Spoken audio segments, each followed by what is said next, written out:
Kata Maulana Rumi, perpisahan hanyalah bagi yang mencintai dengan kedua matanya. Sedangkan dia yang mencintai dengan jiwa dan hatinya tidak mengenal kata perpisahan sama sekali.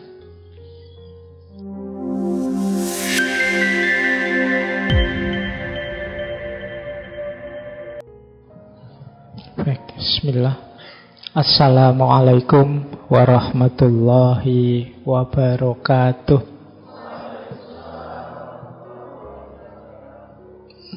Bismillahirrahmanirrahim. Alhamdulillahi rabbil alamin. Assalatu wassalamu ala asyrafil anbiya'i wal mursalin, Sayyidina wa maulana Muhammadin wa ala alihi wa ashabihi wa man tabi'ahum bi ihsanin ila yaumiddin. Amma ba'du. Bismillah teman-teman. Malam hari ini kita bisa melanjutkan lagi ngaji filsafat kita. Malam hari ini kita ada di tema persahabatan, sesi terakhir untuk bulan ini. Kita ketemu beliau Maulana Jalaluddin Rumi. Tentu saja teman-teman pastinya sudah pernah kenal, pernah mendengar, mungkin juga pernah mendalami, memahami, sedikit-sedikit membaca tentang beliau. Dulu kita di ngaji filsafat yang sesi, saya lupa itu sesi awal-awal dulu juga sudah pernah kita bahas secara agak dalam, khususnya dalam tema cinta kalau saya tidak salah. Nah, malam hari ini kita ambil tema yang sedikit berbeda, meskipun mungkin sebenarnya ranahnya juga masih sama. Tapi kalau malam hari ini seperti di Aristoteles kemarin, cintanya adalah cinta sesama, cinta persahabatan, atau philia dalam bahasanya Yunani. Jadi sebenarnya ini ya tema cinta, tapi bukan cinta yang konotasinya lawan jenis, laki-laki perempuan, pacaran, dan yang sejenis itu. Juga mungkin tidak spesifik cinta ilahiyah, meskipun sebenarnya ini juga bagian dari cinta ilahiyah. Nah, tema kita malam hari ini cinta, sebutlah mudahnya cinta sesama. Bagaimana kita mencintai manusia yang lain, berteman, bersahabat dengan sesama. Banyak orang bilang para sufi itu adalah orang-orang yang antisosial, hidupnya menjauh dari keramaian, uzlah, dan lain sebagainya.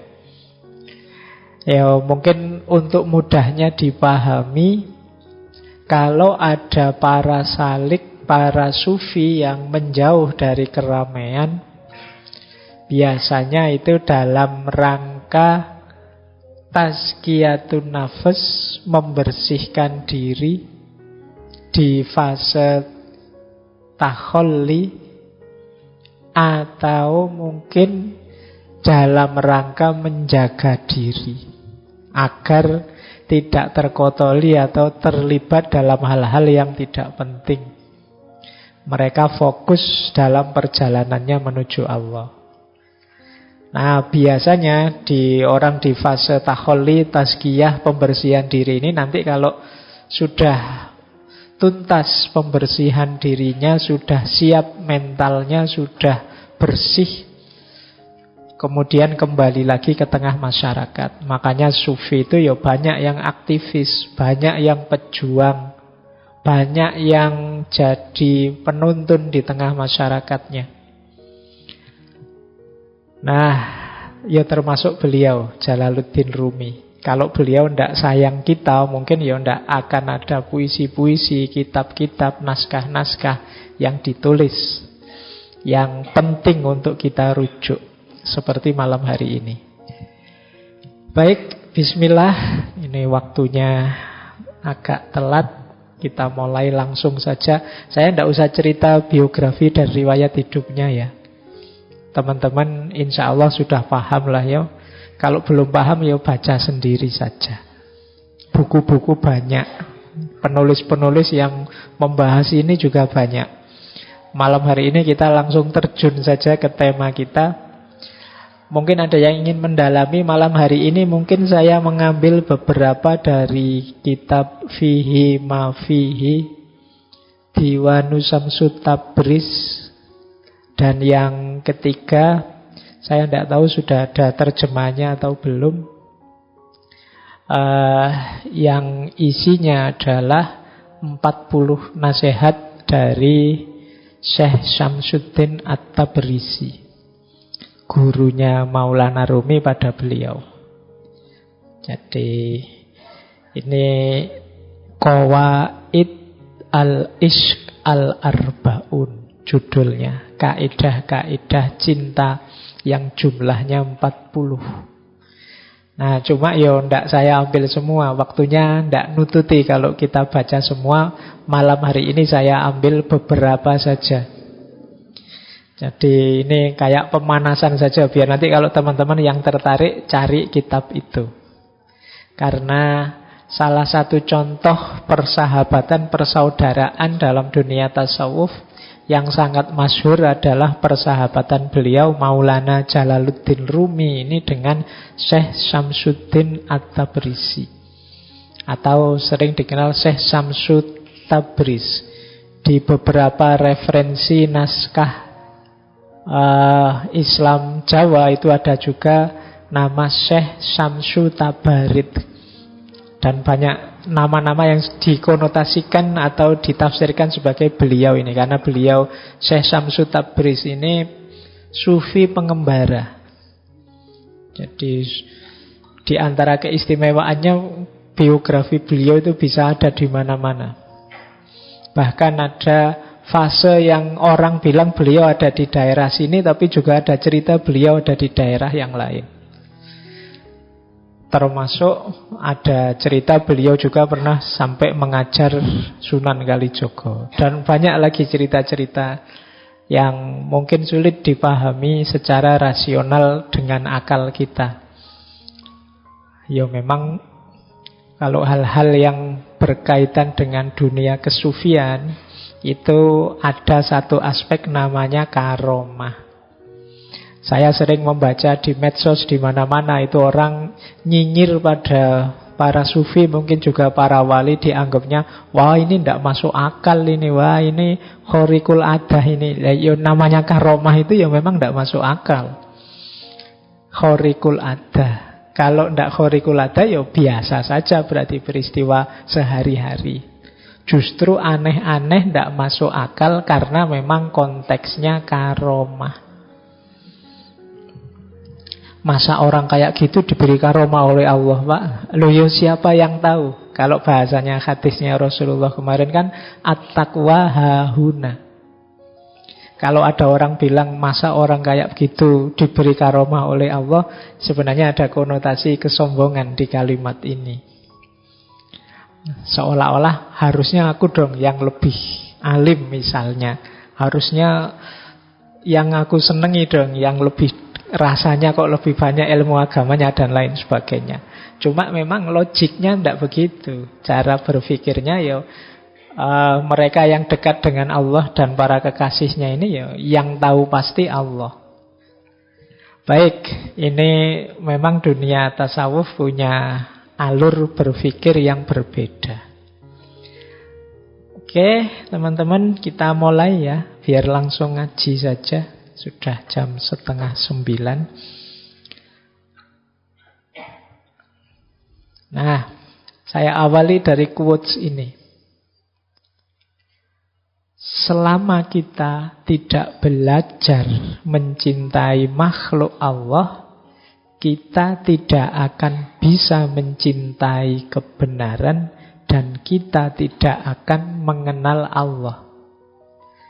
Wow, ini kalau mengikuti syair-syairnya Maulana Rumi ini Satu kalimat ini saja itu bisa dijelaskan sampai nanti jam 10. Ya, di satu kalimat ini ada tema cinta kepada makhluknya Allah, ada tema cinta pada kebenaran, dan ada tema mengenal Allah. Itu sudah jadi satu buku, satu quotes ini saja. Jadi kalau kita tidak belajar mencintai manusia, tentu saja kita tidak mungkin cinta pada kebenaran. Karena agennya kebenaran itu manusia. Jadi yang oleh Allah dititipi dengan makhluk yang namanya kebenaran itu manusia. Di luar manusia tidak sibuk mencerna, mendekati, apalagi mencintai kebenaran karena sudah paket jadi. Binatang, tumbuhan itu kan paket jadi. Beda dengan kita manusia yang berproses, diberi alat, bisa dekat dengan kebenaran, bisa jauh dengan kebenaran. Itu manusia. Nah, maka kita tidak mungkin bisa mencintai kebenaran kalau kita tidak belajar mencintai makhluknya Allah. Dan kalau kita tidak mencintai kebenaran, tidak mungkin kita bisa kenal dengan Allah. Jadi kalau ada orang hidupnya kok isinya kebencian-kebencian saja, berarti dia jauh dari kebenaran. Kalau jauh dari kebenaran berarti sulit dari mengenal Allah. Nah, ini kalimatnya Maulana Rumi. Berarti apa? Ya mari hidup ini dikembangkan dengan jalan mencintai makhluknya Allah apa saja. Jangankan yang manusia, yang bukan manusia pun ya hendaknya kita cintai dalam konteks mereka juga makhluknya Allah. Kalau kita kan sering dalam hidup ini kadang-kadang ambisi dan kebencian kita lebih besar daripada cinta kita. Pak, kalau ada kejahatan, kalau ada keburukan, kalau ada apalah kemaksiatan dan lain sebagainya, apa harus kita cintai, Pak? Iya. Tapi yang dicintai bukan kok, Pak, saya cinta kejahatannya. Jadi orang baik, orang buruk kita cintai. Cara kita mengekspresikan cinta tentu saja beda pada orang baik dan pada orang buruk. Kalau pada orang baik kita dukung, kalau pada orang buruk kita tuntun, kita nasihati. Kan begitu. Kita karena peduli pada orang yang kita cintai, kalau dia melakukan keburukan, ya kita dekati, kita nasihati.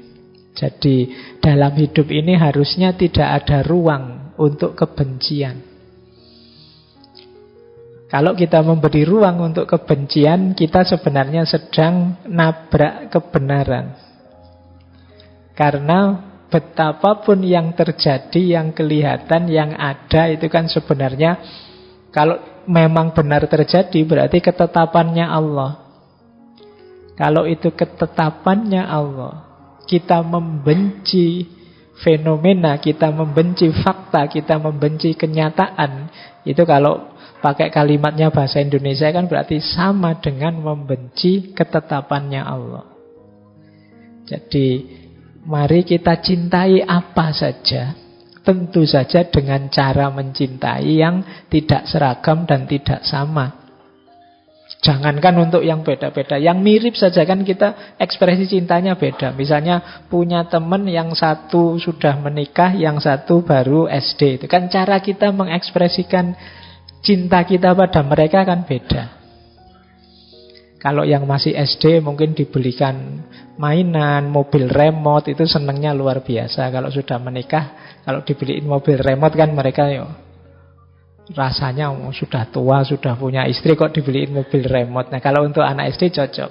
Jadi ekspresinya beda-beda. Sama nanti dengan orang baik, orang buruk. Jadi ini yang dimaksud oleh Maulana Rumi. Berarti siapa saja kita jadikan teman, kita cintai.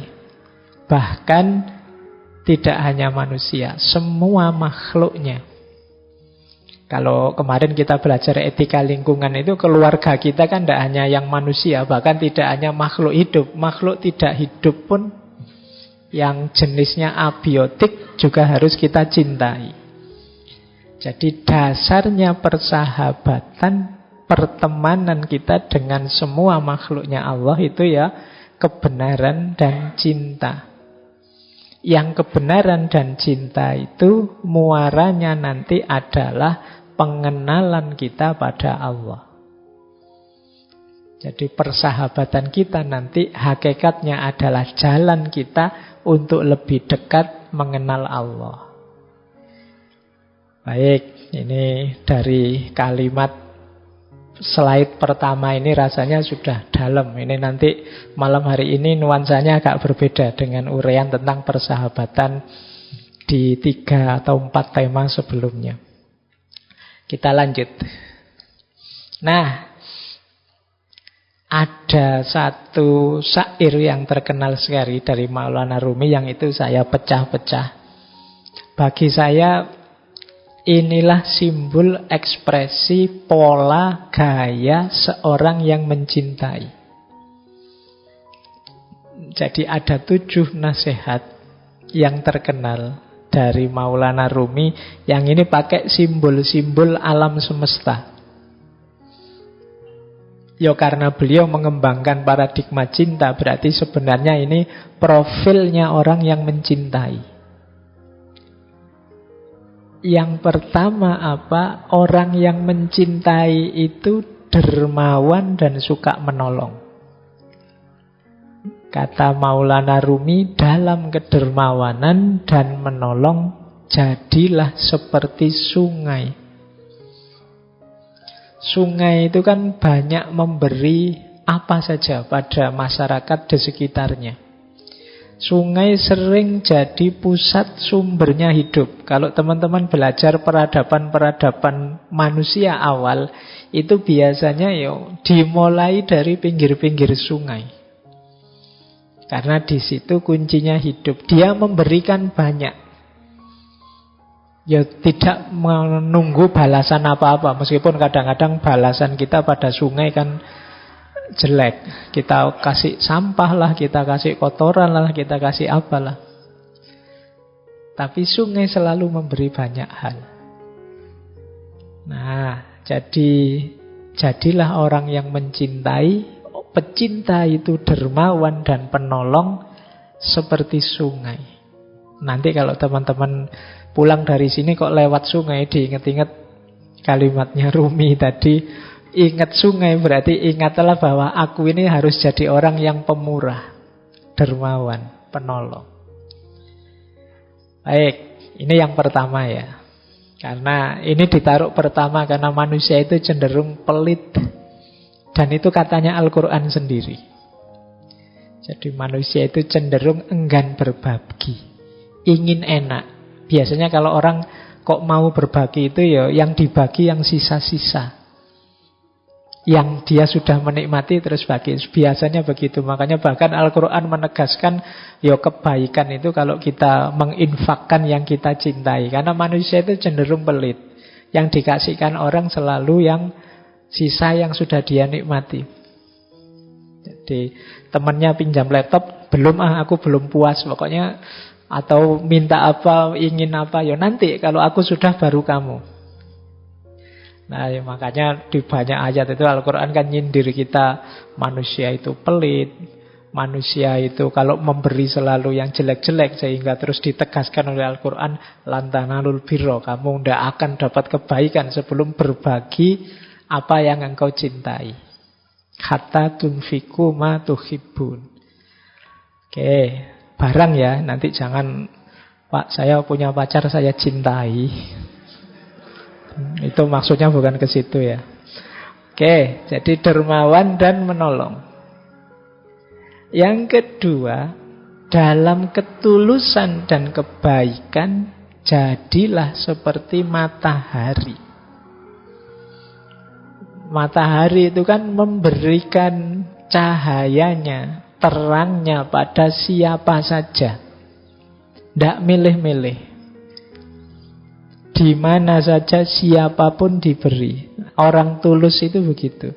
Kalau tulus kok milih-milih, itu biasanya bukan tulus, tapi pamrih. Pak, saya ikhlas Pak memberi teman saya yang ini, yang ini. Yang itu kok tidak diberi. Dia sering nyakiti hati saya kok. Berarti ini sebenarnya tidak tulus. Kamu milih kok. Yang menyenangkan kamu beri. Yang tidak menyenangkan tidak kamu beri. Jadilah seperti matahari. Siapapun diberi. Jadi tidak pilih-pilih. Kan matahari itu kan kalau pas panas ya siapa saja dapat, kan, tidak milih. Ini anak malas tidak pernah kuliah, nggak usah dikasih matahari yang sana, kan tidak begitu. Ya kamu rajin, kamu malas, ya diberi sama matahari. Nah, jadi para pecinta itu tulus. Simbolnya ketulusan itu matahari. Jadi selain jadi sungai, ingatlah matahari. Jadi kalau besok pagi jalan-jalan keluar terus kena matahari, sadarilah bahwa aku dalam hidup ini harus tulus, tanpa pamrih. Matahari tidak pernah minta imbalan, kecuali matahari mall ya. Kalau kamu ke sana ya butuh, kamu harus bayar. Baik, jadi pecinta ciri keduanya tulus. Ciri ketiga, pecinta itu memaafkan. Dalam memaafkan, jadilah seperti malam. Malam itu maksudnya gelap, pekat. Sudah tidak ada apa-apa, tidak lihat apa-apa lagi. Jadi kalau kita sudah memaafkan orang, ya sudah. Anggap semuanya sudah tidak kelihatan. Jadi anggap semuanya sudah lenyap. Kayak kalau malam itu kita sudah tidak bisa lihat apa-apa lagi sudah. Nah, tidak boleh ada sisanya apapun. Pekat seperti malam. Kan sering kita itu memaafkan tapi ingin sedikit-sedikit membalas dendam. Sehingga sekarang saya maafkan tapi titeni saja. Nanti mesti itu masih ingin. Sebenarnya belum memaafkan. Saya maafkan sih, tapi hukuman Allah tidak akan, sama saja. Jadi kalau memaafkan seperti malam, sudah gelap kayak kita mau tidur, lampu mati, ya sudah tidak lihat apa-apa, tidak ingat apa-apa lagi, terus tidur. Jadi kalau memaafkan seperti malam. Nanti kalau mau tidur malam hari, sadarilah bahwa wah ini malam ya, aku maafkan siapapun yang punya salah tadi pagi, kemarin, dan seterusnya. Nah, ini yang ketiga. Jadi pecinta itu pemaaf. Yang keempat, dalam kemarahan jadilah seperti mayat. Ya, manusia itu yang normal memang kadang-kadang marah, kadang-kadang tidak berkenan terhadap sesuatu. Tapi begitu kamu sadar sedang marah, jadilah seperti mayat. Mayat itu kan sudah tidak ngapa-ngapain lagi sudah. Berarti apa? Kalau sedang marah berhenti. Jadi jangan ngapa-ngapain. Kalau hadis itu kan kalau kita marah saat berdiri duduklah. Kalau saat duduk marah berbaringlah. Kalau berbaring kok marah wudulah. Bukan gulung-gulung muter-muter enggak. Jadi kalau berbaring kok malah wudulah. Sholatlah bila perlu. Jadi jangan memutuskan sesuatu, melakukan sesuatu. Biasanya orang marah itu kalau melakukan sesuatu nanti disesali. Atau pasti tidak bagus. Kalau pas kita sedang marah itu, wah saya ingin melampiaskan marah saya dengan omongan. Omongannya mesti, kan tidak mungkin kalau sedang marah ngomongnya terus halus gitu. Saya ini sedang marah. Jadi kan tidak mungkin begitu. Jadi marah ya marah saja. Boleh tidak saya maki-maki sampean sebentar saja? Kan tidak mungkin begitu ya. 1-2 kata saja ya, biar saya lega, boleh ya gitu. Oke, jadi tidak, kalau sedang marah yuk jadi kayak mayat. Jadi yuk diam dulu, tidak usah apa-apa dulu. Nanti kalau tekanan darahnya sudah turun, situasinya sudah longgar, nyaman, itu baru memutuskan sesuatu, melakukan sesuatu. Termasuk pada siapapun yang kita cintai. Jadi Kadang-kadang kita tidak cocok, rame, gegeran, marah dengan yang kita cintai. Mungkin saudara kita, anak kita, siapa saja. Yuk, ketika sedang marah, narik diri dulu. Nanti saja ngomongnya, nanti saja melakukan sesuatu. Yang kelima, saat kita sederhana dan rendah hati, jadilah seperti bumi. Jadi pecinta itu sederhana. Sederhana itu maksudnya apa adanya, tidak dibuat-buat. Jadi ya inilah aku apa adanya, inilah levelku, inilah kenyataan diriku. Itu namanya kesederhanaan. Jadi kesederhanaan itu bukan kok dimiskin-miskinkan atau enggak. Biasa saja, sesuai situasimu, sesuai kondisimu, tidak berlebihan. Nah, kondisi ini kalau di Maulana Rumi, jadilah seperti bumi. Bumi itu kan sangat rendah hati, sangat sederhana, tidak pernah gaya. Di dalam dirinya ada kandungan luar biasa, mungkin kandungan emas, logam, macam-macam. Tapi kan bumi tidak pernah sombong, tidak pernah pamer. Dia rendah hati, diinjak-injak. Tiap hari kita mewarnainya dengan angkara murka, dia tetap teguh sebagai dirinya. Itu bumi. Jadi mari belajar dari bumi. Kalau kita jalan di atas bumi, sadarilah kasihan sekali ya bumi ini. Kita warnai dia dengan macam-macam. Bumi itu kita lempari dengan sampah dan kotoran, tapi yang diberikan kan tumbuh-tumbuhan, makanan, dan lain sebagainya. Nah, jadi orang yang sederhana dan rendah hati. Bumi tidak pernah komplain, tidak pernah demo, tidak pernah mengeluh terhadap segala kelakuan kita. Dia selalu memberikan yang terbaik yang bisa dia berikan untuk kita. Selanjutnya, toleran. Para pecinta itu toleran. Simbolnya apa? Laut. Laut itu kan dia menampung apa saja. Karena dia luas, maka apa saja bisa masuk. Baik itu yang indah-indah, yang kotor-kotor, semuanya masuk, ditampung oleh laut. Sungai itu kan membawa apa saja, ya terakhirnya di laut. Aliran apa saja, ya finalnya di laut. Jadilah toleran. Toleran itu terbuka, menerima apa saja sebagaimana laut. Jadi laut itu kan simbol kelonggaran, kelegaan, keluasan. Kalau teman-teman sedang jenuh, suntuk, itu kan biasanya terus jalan-jalan ke laut kan rasanya lapang, longgar. Ketika kita melihat laut. Nah, jadi ini simbol toleransi. Berarti kalau nanti ada konflik, marah-marah, wah ini berarti sedang sempit, kurang piknik, ayo jalan-jalan ke laut.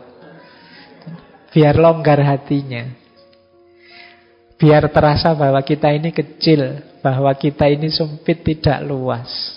Ngapain sih gegeran segala? Nah, yang terakhir, kuncinya di yang terakhir ini. Jangan melihat keluar, lihatlah ke dalam diri. Jadilah engkau apa adanya. Jadi para pecinta, sadari dirimu, bermainlah peran sebagai dirimu sendiri apa adanya. Jangan terlalu banyak acting, jangan terlalu banyak gaya, nanti malah menyusahkan. Sadari hakikat dirimu dan perankan peranmu apa adanya. Jadilah engkau apa adanya. Kita itu sering ngundang masalah sendiri karena kita tidak jadi apa adanya. Kalau hari ini mungkin pakai istilah pencitraan. Sudah terlanjur mencitrakan diri misalnya sebagai anak soleh misalnya. Sudah terlanjur bilang, oh saya itu soleh, saya itu. Itu kan terus jadi beban. Akhirnya kamu di depan orang tiap hari harus acting jadi orang soleh. Itu kan berat. Nanti ada apa-apa dikit, subhanallah, alhamdulillah. Ayo, yo kalau soleh ya soleh saja. Nggak usah pakai acting berlebihan sesuai dengan situasimu apa adanya. Jadi para pecinta itu apa adanya. Banyak ikatan cinta bubar karena para pecintanya ndak apa adanya. Kan banyak itu yang kalau pacaran itu begitu sayangnya, begitu nikah dapat 1 bulan, begitu menyesalnya dia, kok ndak kayak dulu ya. Jadi sudah beda antara dulu dan sekarang. Kemungkinan dulunya terlalu banyak pencitraan. Akhirnya sekarang menyesal. Walah ternyata aslinya gini, ndak sama dengan dulu. Ya, kamu ndak apa adanya. Baik, ini 7 nasihat untuk para pecinta. Kalau kita nanti bersahabat, jadilah sahabat yang dermawan, penolong, sahabat yang baik dan tulus, yang mudah memaafkan, yang kalau marah tidak melakukan sesuatu yang nantinya disekali, yang sederhana, rendah hati, toleran, dan apa adanya. Kalau ada teman karakternya begini akan menyenangkan. Ajaklah teman yang seperti ini jadi rekan perjalanan untuk mendekat pada Allah. Ini yang dilakukan oleh beliau berdua, Maulana Rumi dan Syekh Syamsuddin At-Tabrizi. Baik, kita mulai. Malam hari ini saya membawa 7 nasihat dari Rumi dan 7 nasihat dari Syekh Syamsuddin Tabrizi. Yang pertama dari Rumi. Wah, ini tulisannya jadi kecil. Ini ya, kompatibilitasnya laptop ini ya. Baik. Yang pertama, teman-teman saya tidak tahu bisa membaca apa tidak kalau sekecil itu. Karena PowerPoint itu kalau tulisannya terlalu kecil, kehilangan power, kehilangan poin. Iya, cilik-cilik macane susah. Jadi kata Rumi, aku mencintai teman-temanku tidak dengan hati atau pikiranku. Untuk berjaga-jaga. Kenapa? Karena kalau hati... Baik, saya lanjutkan. Kedengaran dah yang belakang? Tidak ya? Oke, harus dipegangi, minta disayang-sayang. Ya, kalau dikasih jarak dia tidak mau.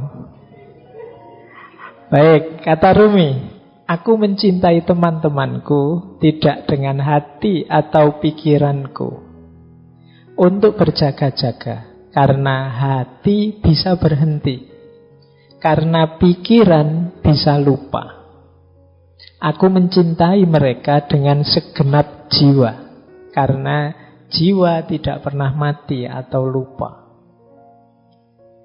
Jadi sumber cinta kita jangan hanya hati, jangan hanya pikiran. Bukan berarti, Pak, berarti kalau mencintai tidak pakai pikiran, tidak pakai hati. Bukan begitu maksudnya. Jangan hanya itu berarti jangan berhenti di situ.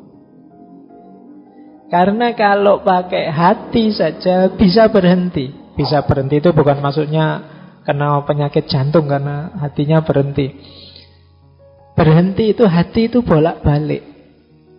Hati itu kadang-kadang sekarang senengnya luar biasa, besok bencinya luar biasa.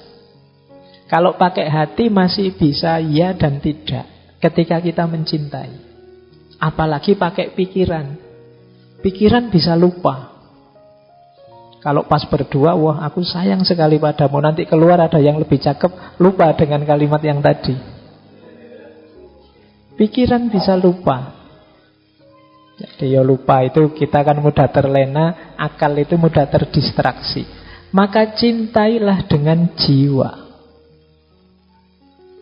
Jadi mencintai dengan jiwa itu mudahnya kita melihat hakikat terdalam dari seseorang. Manusia itu siapapun dia, di level terdalamnya, di situ ada ruhnya Allah. Wa nafakha fihi min ruhi, yang di situ ada citranya Allah. Jadi pertemuannya tidak hanya pertemuan dua akal, tidak hanya pertemuan dua hati, tapi juga pertemuan dua jiwa. Makanya dalam bahasa Inggris istilahnya soulmate. Belahan jiwa, tidak sekedar belahan hati. Apalagi belahan pikiran. Tidak. Jadi jiwaku yang kalau dasarnya jiwa mesti bersatu terus, mesti nyambung terus. Karena di level jiwa kita satu. Di level pikiran kita bisa beda-beda. Wong pikiran itu macam-macam. Hati juga bisa beda-beda. Passion, selera bisa beda-beda. Apalagi level fisik. Tapi begitu kita masuk di level jiwa, itu kita pasti hakikatnya satu. Di level ruh itu kita satu jenis, sama semua. Meskipun banyak orang yang mengabaikan sisi dalam rohaninya, sehingga kelakuannya hanya didasarkan pada yang fisik-fisik. Maka mari mencintai apapun dan siapapun tadi di level terdalamnya. Jadi kalau sudah level terdalam itu seragam, sama. Kalau fisik itu bisa beda-beda, ada cakep, ada jelek dan lain sebagainya. Makanya kalau nembak kok ditolak kan kadang orang bilang, loh kamu jangan hanya lihat wajahku, lihatlah. Ya, kalau hati masih bisa berubah. Kalau kalimatnya lihatlah hatiku, hati masih bisa berubah-ubah, kurang dalam. Lihatlah jiwaku. Wah, oke.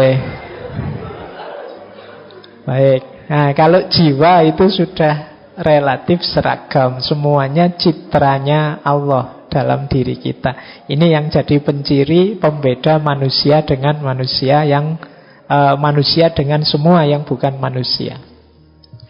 Baik, jadi cintailah sahabatmu dengan jiwa. Jadi tidak lagi sepenuh hati, tapi sudah sepenuh jiwa. Baik, ini filosofinya agak dalam ya. Yang pertama ini, prinsip pertama. Prinsip kedua, ini dari salah satu syairnya Maulana Rumi. Temukanlah seorang teman yang mau memaklumimu dengan kesabaran, seperti menguji esensi dari dupa yang terbaik dengan meletakkannya di perapian.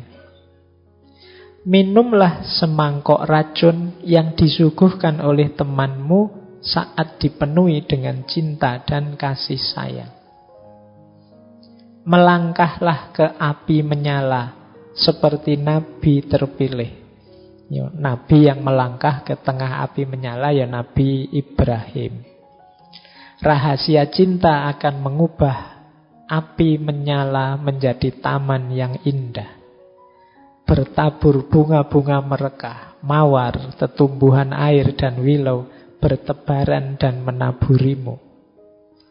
Seorang teman sejati dapat meliputimu seperti Tuhan di hadapan alam. Yang pertama, temukan seorang teman yang mau memaklumimu dengan kesabaran. Menurut saya ini kuncinya persahabatan bisa langgeng adalah pemakluman. Jadi pemakluman itu sebenarnya hakikatnya adalah kesediaan untuk menerima apapun situasinya. Makanya kan banyak kalau istilah ada apa gitu, ada kalimat harap maklum. Harap maklum itu mungkin sesuatu yang tidak menyenangkan tapi mohon dimaklumi. Nah, misalnya ini mikrofonnya agak error ya, harap maklum. Nah, ini mungkin tidak seperti yang diharapkan, tapi tolonglah mengerti. Ini kalau sahabat mesti bisa. Yang sulit untuk memaklumi pasti bukan sahabat. Ya sebenarnya aku harus bayar utang sekarang, tapi kok ya belum ada ya, harap maklum. Nah, ini ya terus-terusan yang jengkeli. Jadi, nah ini kunci persahabatan. Jadi memaklumi dengan kesabaran. Bisa menerima apa adanya kita, apapun situasinya. Yang kedua, sahabat itu tangguh. Ndak mudah luntur, ndak mudah bubar karena ujian, goncangan, cobaan. Seperti dupa yang dilempar di perapian. Jadi untuk menguji dupa itu kan dibakar. Baik tidaknya dupa itu kelihatan saat dibakar. Persahabatan juga begitu. Tangguh tidaknya kelihatan saat ada masalah, saat ada ujian. Jadi ciri kedua itu, orang yang bersahabat itu biasanya ya tidak masalah. Meskipun seperti apapun engkau memberiku masalah, aku terima. Berarti ini sahabat yang sejati. Bahkan minumlah semangkok racun yang disuguhkan oleh temanmu, meskipun itu racun tapi disuguhkan dengan penuh kasih sayang. Kalau itu sahabat memberimu racun, silahkan diminum racun ini. Aku menyuguhkannya dengan penuh hormat dan kasih sayang. Itu kalau sahabat diminum. Jadi maksudnya itu ya, mungkin teman kita ini membawa masalah saja, membawa problem saja. Aduh, sejak berteman denganmu bangkrut aku misalnya. Sejak dekat denganmu kacau hidupku. Tapi kalau memang sahabat sejati tidak masalah. Wong sudah ikrar, kita deklarasi susah senang bersama. Meskipun harus minum semangkok racun, tidak masalah. Jadi Maulana Rumi itu ya sering mengalami hal-hal pahit berdua sama Syekh Syamsul Tabriz. Bahkan Syekh Syamsul Tabriz sampai pernah diusir, sampai pernah menghilang. Karena murid-muridnya tidak suka dengan Syekh Syamsul Tabriz yang sangat dekat dengan Rumi. Iri dia, kok bisa dekat terus dengan guru murid-muridnya Maulana Rumi. Akhirnya Syekh Syamsul Tabriz kabarnya diusir. Bahkan ada yang punya riwayat akhir hidupnya pun ada yang bilang Syekh Syamsul Tabriz ini dibunuh. Di beberapa versi ada bilang begitu. Jadi ini ujian persahabatan. Sampai Maulana Rumi sampai lahir tarian yang sangat terkenal, Darwis berputar, itu kan saking rindunya berpisah dengan Syekh Syamsul Tabriz. Baik, jadi ini semacam sahabat yang membawa kepahitan. Tapi kalau memang sahabat, ya kepahitan akan semakin mempererat persahabatan. Nah, justru kesulitan dalam persahabatan akan mendatangkan kebahagiaan. Seperti hidup di taman yang indah, meskipun di tengah api. Nabi Ibrahim mantap sekali melangkah ke tengah api karena dia yakin dengan cintanya kepada Allah. Akhirnya api menjadi taman yang indah. Ini kemantapan level Nabi ya. Tidak bisa ditiru. Jangan nekat nanti. Saya cinta sekali Pak, saya siap. Jangan nekat ya. Termasuk yang akan datang ini sebentar lagi kan kurban. Oh, itu ketulusan level Nabi. Jangan dicoba, Pak, tadi malam saya mimpi nyembelih teman saya. Tidak bisa begitu, itu levelnya beda. Kan di Quran ada, Pak. Iya, yang memahaminya tidak begitu. Makanya membaca Al-Quran itu ya harus ngerti ilmunya. Jangan dipotong dalilnya, Pak. Saya mengalami seperti Nabi Ibrahim, Pak. Mimpi menyembelih lah, sojo. Kamu salah memahaminya. Cara menarik maknanya tidak begitu. Baik, nah persahabatan ilustrasinya seperti Nabi Ibrahim yang melangkah ke dalam api. Dan buahnya, kata Rumi, pasti taman yang indah. Meskipun dari luar kelihatannya api. Berkorban untuk sahabat itu kan lega, membahagiakan. Alhamdulillah aku bisa menolong sahabatku. Alhamdulillah aku bisa meringankan bebannya. Nah, itu seperti mawar dan tetumbuhan serta bebungaan yang menaburi kita. Yang terakhir, seorang sahabat, teman sejati itu mewarnai hidup kita sebagaimana Allah mewarnai alam semesta ini. Sebagaimana Tuhan di hadapan alam.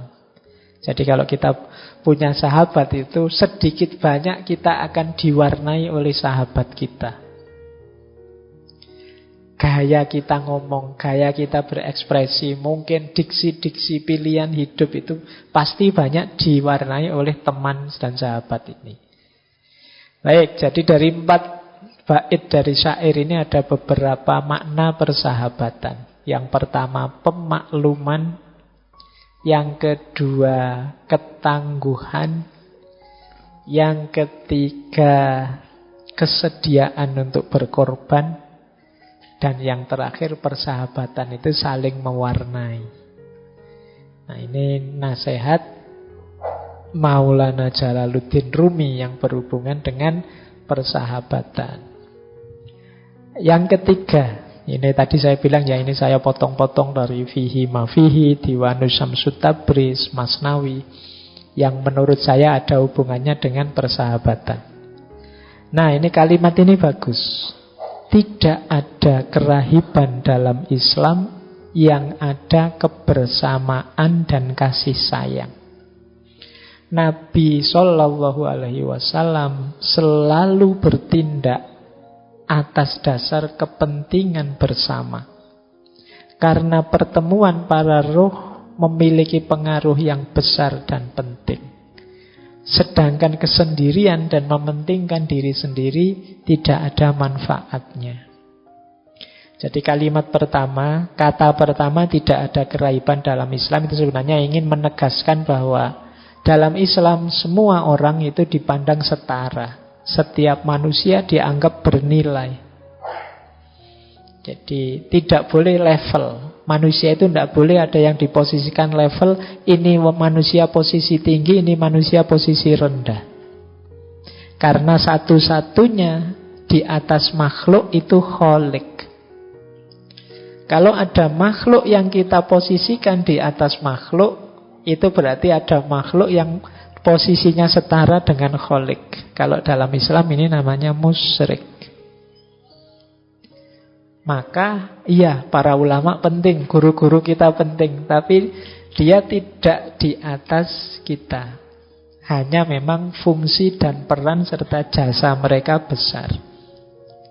Jadi itu yang dimaksud tidak ada kerahiban, tidak ada yang posisinya hierarkis. Yang ada semua setara, maka dalam kesetaraan itu relasi paling ideal adalah kebersamaan dan kasih sayang. Makanya Nabi itu orang-orang dekatnya tidak disebut muridnya atau anak buahnya, tidak, tapi sebutannya sahabat. Jadi ini untuk menegaskan kesetaraan. Kalau sahabat setara, kalau setara roh dan roh bisa bertemu. Jangan merasa enak kalian lebih tinggi dari yang lain. Misalnya merasa, Pak saya lebih penting kok Pak, Pak saya lebih hebat kok Pak. Itu berarti kalian memposisikan diri lebih tinggi dari yang lain. Kalau kalian posisikan diri lebih tinggi seperti itu, kalian akan sendiri dan kesepian. Ruhmu tidak punya teman, jiwamu tidak punya pasangan. Jadi relasi ideal itu relasi kebersamaan dan kasih sayang. Kalau ada kepentingan, ya kepentingan bersama, bukan kepentingan sendiri yang egois. Jadi dasarnya pertemanan itu ya pertemuan antara dua jiwa. Dua jiwa mungkin bertemu kalau itu sejajar, setara. Kalau kita dekat gini kan bisa langsung ketemu kan gitu. Tapi kalau ke atas berat. Sulit kita ketemu kalau ranking. Kalau teman-teman misalnya menganggap saya, Pak Faiz lebih tinggi dari saya, itu kan mendekat saja mungkin agak gimana, karena tidak setara. Tapi kalau kita setara, lebih mudah bergaul, lebih mudah berkomunikasi. Makanya coba teman-teman membaca sirah itu, riwayatnya Rasulullah itu, dengan para sahabat kan sangat akrab, dekat. Karena positioningnya setara. Banyak momen, banyak peristiwa, baik yang serius maupun yang menggambarkan keakraban, suasana kemanusiaan banyak. Kenapa? Positioningnya setara. Baik, jadi ini rahasia persahabatan. Jadi yang ada adalah kebersamaan, kasih sayang, dan kesetaraan. Kok di antara sahabat merasa level? Yo, dia sahabat saya sih Pak, tapi saya lebih tinggi Pak. Dia selalu nyontek, saya yang diconteki terus misalnya. Kalau ada level begitu, dua jiwa tidak akan bertemu. Saya yang neraktir terus Pak, dia yang minta ditraktir. Berarti saya lebih tinggi, dia sebenarnya anak buah saya hitungannya misalnya. Ini tidak mungkin persahabatan, tidak mungkin dua jiwa bisa bertemu. Maka kuncinya persahabatan, pertemuan dua jiwa. Baik, ini petunjuk yang ketiga. Posisikan diri kita setara di hadapan sahabat-sahabat kita. Jangan merasa lebih tinggi, jangan merasa lebih jago, jangan merasa lebih benar, dan lain sebagainya. Baik, saya lanjut. Yang keempat, berbuat baiklah kepada orang demi Tuhan dan kedamaian hatimu sendiri, agar selalu engkau lihat apa-apa yang suci, dan agar engkau bisa menyelamatkan hatimu dari gelapnya kebencian. Berbuat baiklah kepada orang demi Tuhan. Demi Tuhan maksudnya untuk Tuhan ya, bukan orang lagi mengamuk-ngamuk sumpah demi Tuhan, bukan itu. Jadi demi Tuhan itu ayo nawaitunya untuk Tuhan dan kedamaian hati. Mesti nanti hati kita damai. Kalau dalam Islam ada konsep fillah dan lillah. Fillah itu kita bersahabat di dalam Allah. Di dalam Allah itu dalam memang aktivitas yang secara formal, resmi, ini aktivitas yang mendekatkan kita pada Allah. Ya mudahnya fillah itu ya dalam ibadah-ibadah. Kita bersama-sama sholat jamaah, itu namanya kebersamaan fillah. Jadi di dalam Allah. Nanti ada lillah. Lillah itu aktivitas apapun. Mungkin bukan ibadah yang formal, yang mahdo, yang seperti sholat, zakat, dan lain sebagainya. Mungkin sekedar bersama-sama melakukan aktivitas apa, belajar bersama, atau santai bersama, dan lain sebagainya. Tapi nawaitunya lillah, untuk Allah. Misalnya, yuk makan bareng yuk, biar kita sama-sama sehat, sama-sama kuat, biar bisa ibadahnya tambah mantep. Nah ini aktivitas biasa, cuma makan, wong makan bareng, tapi terus jadi lillah. Karena Allah, nilainya ibadah. Ini juga demi Tuhan namanya. Jadi untuk Allah.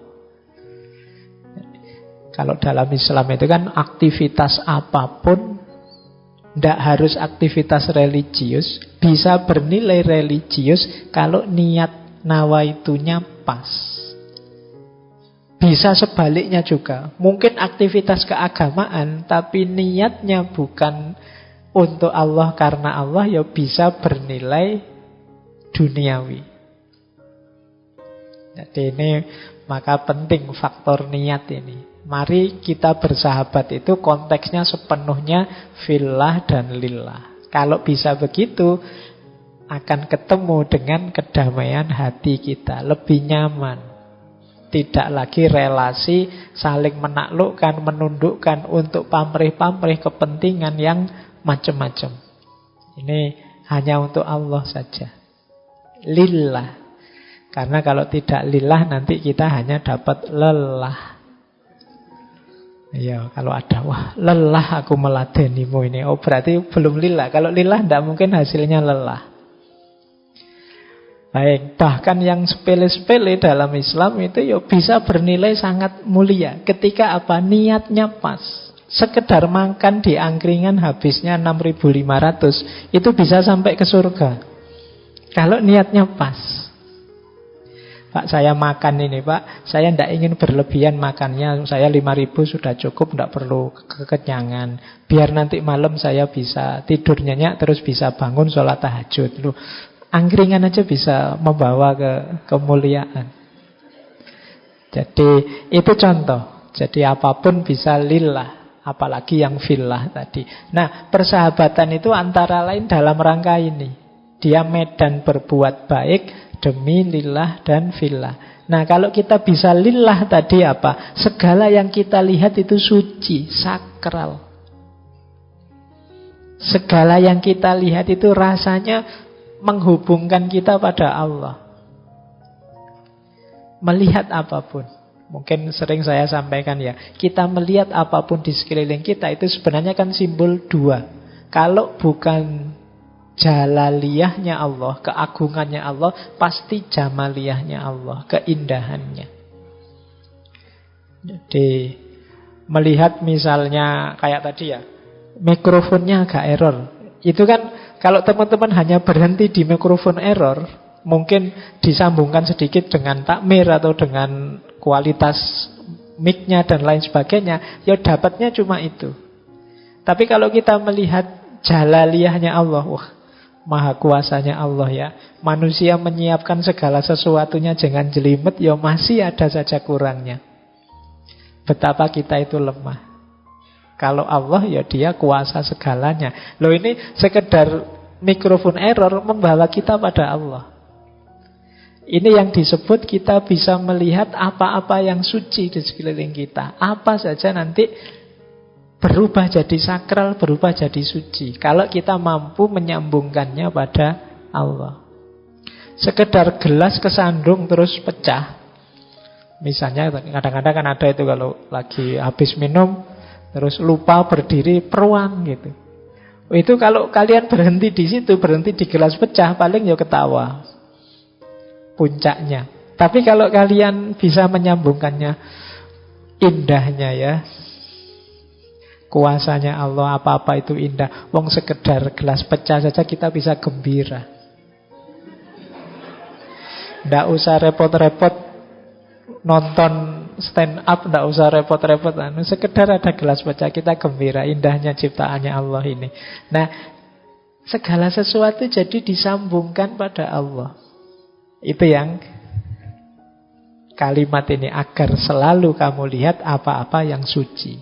Kalau kita sudah bisa begini, selanjutnya apa? Hati kita akan selamat, bersih dari kebencian demi kebencian.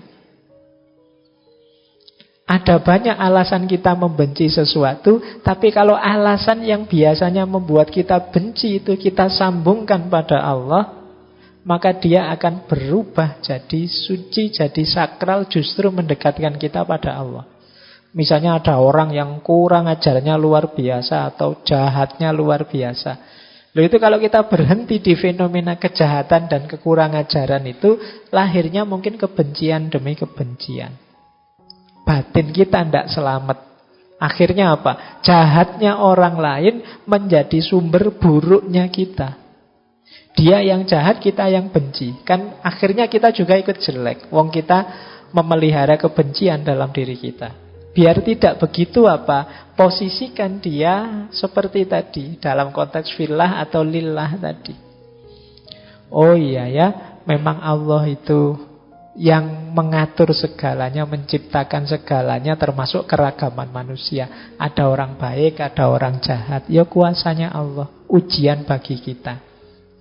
Ini kan nanti urusannya terus ke atas. Jadi justru jeleknya orang lain jadi sumber keselamatan kita. Kenapa? Kita membacanya secara fillah dan lillah, demi Tuhan tadi. Nah, ini nasihat yang keempat. Jadi dalam persahabatan, ya mari kita rangkai konteksnya adalah semuanya demi Allah. Sebenarnya dalam hal apa saja. Tidak mungkin dipisah, Pak, ini urusan dunia, ini urusan akhirat. Kalau kita pinter memanage hati, memanage niat, ya semuanya bisa akhirat sekaligus dunia. Jadi yang dunia-dunia bisa bernilai akhirat, yang akhirat bisa bermanfaat untuk dunia. Ini menurut saya yang disebut beragama yang utuh, yang kafah. Baik, saya lanjut. Yang kelima, tidak setiap orang bisa dicintai. Untuk dicintai perlu sejumlah sifat dan kelebihan yang tidak dimiliki oleh semua orang. Namun semua orang bisa menikmati dan merasakan cinta. Apabila engkau tidak menjadi orang yang dicintai, maka hendaklah engkau menjadi orang yang mencintai.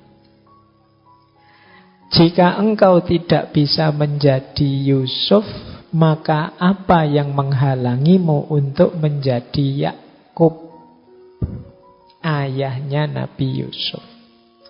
Apa yang menghalangimu untuk menjadi pecinta yang tulus dan yang selalu merindu? Nah, kita ini sering putus asa, gelisah, kecewa karena tidak dicintai oleh orang yang kita harapkan mencintai kita. Mungkin kita punya sahabat yang bayangan kita, sahabat kita itu harusnya mencintai kita, dekat dengan kita. Ternyata tidak begitu. Dia tidak terlalu serius, tidak terlalu peduli dengan kita. Kan terus kita kecewa. Kata Maulana Rumi, ya memang begitu. Untuk orang dicintai itu perlu syarat yang tidak bisa diperoleh oleh semua orang. Jadi tidak semua orang lovable. Jadi enak untuk dicintai. Banyak yang dilihat wajahnya saja wis wobel, sudah membosankan. Ini kan banyak yang begitu. Maka kalian jangan fokus pada kenapa kok saya tidak bisa dicintai. Kalau engkau tidak bisa jadi orang yang dicintai, justru fokuslah pada bagaimana aku jadi orang yang mencintai. Tidak apa-apalah dia tidak mencintaiku, tapi aku mencintainya. Oke, yo, ini kan bisa jadi dalil kan? Kalau teman-teman pas butuh. Jadi kenapa? Karena dicintai orang itu di luar kuasa kita. Tapi mencintai orang lain itu dalam kontrol kita. Kita tidak akan dihukum, tidak akan dianggap salah, tidak akan dianggap keliru tentang hal-hal yang di luar kuasa kita. Tapi kita akan dimintai pertanggungjawaban dalam hal yang bisa kita kuasai. Mencintai itu kan dalam kuasa kita, tapi kalau dicintai tidak. Kita nembak kok ditolak misalnya, itu kan tidak akan dianggap salah oleh orang. Tapi kalau kita tidak punya hati, harusnya kita mencintai saudara kita, kita tidak mencintai, itu kita yang kena beban salah. Maka fokuslah pada bagaimana mencintai. Kata Maulana Rumi, kalau tidak bisa menjadi Yusuf, ya paling tidak jadilah Yakub. Ya kalau Nabi Yusuf jelas beliau ganteng, luar biasa, semua orang senang. Jadi maka kita akan minder, wah apa ya bisa saya kayak Nabi Yusuf? Ya pasti tidak. Jadi, nah paling tidak jadi Nabi Yakub. Nabi Yakub itu jiwanya penuh cinta. Beliau tahu kok cerita yang terjadi terhadap Yusuf, makarnya saudara-saudaranya dan lain sebagainya. Tapi beliau jiwanya sudah penuh cinta. Siapa saja dicintai oleh Nabi Yakub. Meskipun mungkin tidak dapat balasan sebagaimana yang diharapkan. Nah, kalau tidak bisa jadi Nabi Yusuf, ya kita jadi Nabi Yakub. Bahkan saking sedihnya karena kangen Nabi Yakub kan sampai kabarnya tidak bisa melihat Nabi Yakub ini. Nah, ini profil. Jadi dibandingkan kita sibuk mencari orang yang mencintai kita, mending kita sibuk bagaimana cara kita mencintai orang lain. dalam konteks persahabatan, ya mari kita sibuk apa yang bisa aku berikan pada sahabat kita, bukan menunggu apa yang akan diberikan sahabatku padaku. Bagaimana caraku yang terbaik untuk mencintai sahabatku, bukan coba aku lihat sahabatku ini memberi apa padaku. Jadi bukan itu. Karena yang dilakukan orang di luar kuasa kita, yang ada dalam kuasa kita, ya yang bisa kita lakukan. Jadi tidak setiap orang bisa mencintai, tapi tidak setiap orang bisa dicintai, tapi setiap orang bisa mencintai. Baik, saya lanjutkan. Yang keenam. Oke. Ini suaranya jelas ya. Saya pegang gini aja. Nanti dianggap imam kalau saya pakai.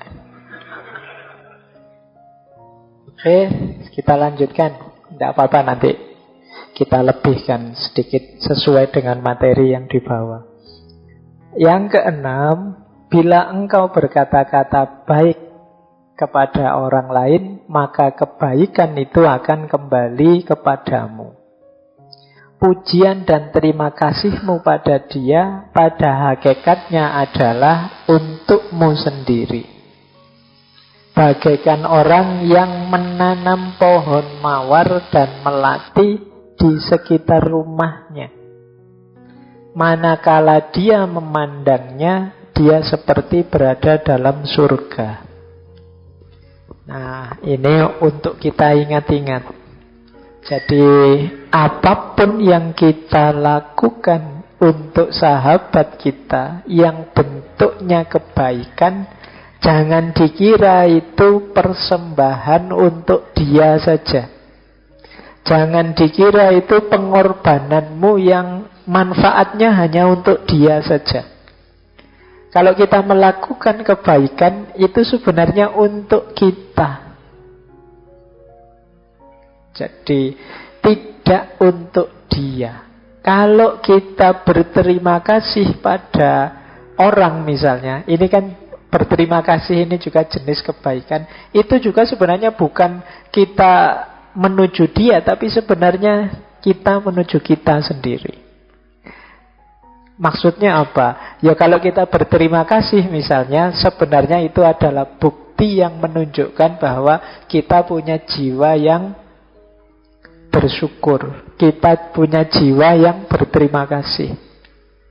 Kalau kita membantu teman kita misalnya, ini sebenarnya menegaskan alhamdulillah berarti aku ini masih manusia yang dermawan, masih manusia yang mau berbagi. Jadi sebenarnya semuanya kembali ke kita.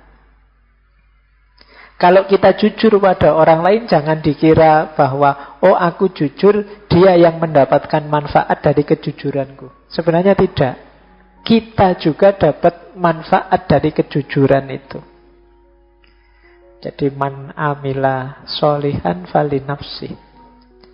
Jadi barang siapa melakukan kebaikan, ya untuk dirinya sendiri. Kebaikan itu. Jadi maka jangan ragu-ragu, jangan bimbang kalau teman-teman ingin melakukan satu kebaikan apapun. Termasuk kebaikan yang berhubungan dengan sahabat pada orang lain. Itu jangan dikira saya memberi berarti saya yang berkorban, dia yang dapat manfaat. Karena manfaat dari kebaikan itu hakikatnya nanti pada kita dan kembali ke kita lagi. Kalau manfaat untuk dia itu di luar kuasa kita sudah.